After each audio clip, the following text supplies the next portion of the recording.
Luto tayo ng macarona. Yung chicken.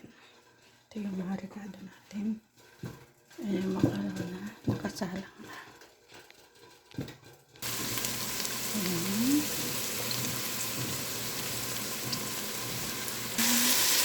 Nilagyan natin yung chicken. Nilagyan ko na ng baharit sa saka yung feeling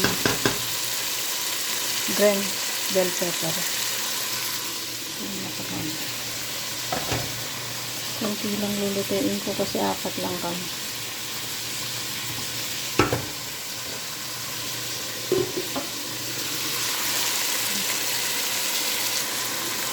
Lagyan na natin ang kamatis.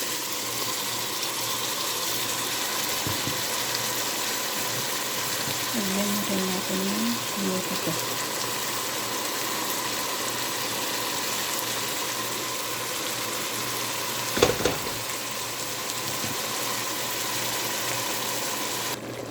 Ayan na.